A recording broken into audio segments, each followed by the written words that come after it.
During the crisis in the Ivory Coast last March, Duekoué's hospital found itself on the front line. The team, which kept the hospital going as well as it could, was witness to the violence.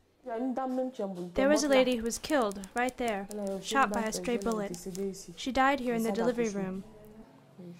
They just came in. Calm has now returned to the region, but the hospital is overwhelmed. MSF teams handle surgical emergencies, which include the many road accident victims, and provide obstetric, paediatric and general medical care. As MSF is working in Duekoué's hospital, healthcare is free, and there are medicines, medical supplies, and staff, so we have patients who come from a long way away. The provision of free healthcare decreed by the government has not really been enforced, and medicines are in short supply or need to be paid for. In spite of the return to peace, the people are still very vulnerable.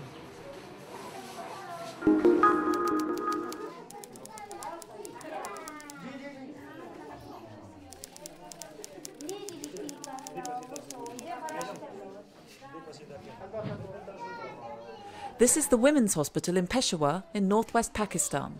Run exclusively by MSF, the facility was opened last May to make up for the lack of specialised medical staff. The 30-bed hospital provides emergency gynecological and obstetric care. All these patients suffer from some kind of deprivation. They may quite simply be poor, they may be displaced, or they may be refugees. And they probably wouldn't have access to this kind of high-quality treatment without the MSF hospital. Surgery, obstetrics, medical consultations, hospital admissions, etc. Treatment is provided free of charge here, and the hospital is open 24/7. The medical staff are all females. This is an issue when we want to recruit, and it could hold the project back.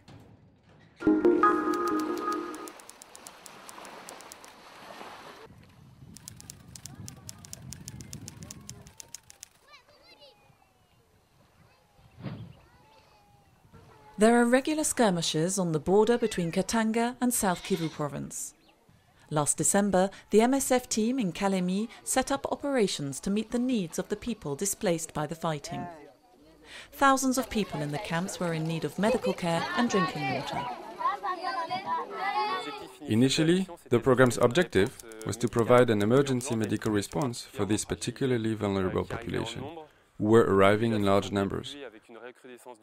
It was the beginning of the rainy season, and there was an increase in the number of cases of malaria, plus a lack of food, leading to malnutrition in children, and also diseases with epidemic potential, such as measles and cholera. These were diseases we had to look out for. At the end of August, after 6 months working in the west of Kalemi, MSF focused its activities on 2 new camps to assist the newly arrived displaced people. MSF now works in 2 health centres in Tabakongo and Mutua, where teams carried out a vaccination campaign. It has also set up a hospital with some 20 beds.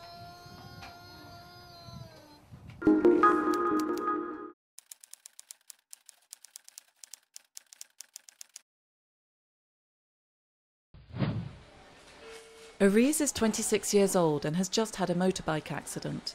The surgical team in Teme Hospital is performing internal fixation to repair her fractured bone. Traffic in Port Harcourt is lawless and there are countless road accidents. Their victims make up for 1/3 of the patients in the trauma centre run by MSF. Injuries related to violence are the other main cause for surgical intervention. 40% of our patients, at least 40, maybe 45, are linked to gunshot wounds, to machete cuts, to any type of trauma linked to violent behavior. The team, which includes both Nigerian and international surgeons, performs high-quality surgery in conditions approaching Western standards.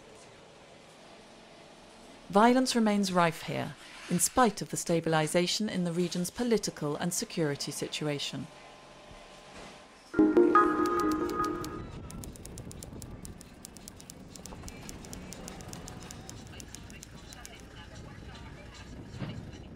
The people here in the Bekele district have very little access to healthcare.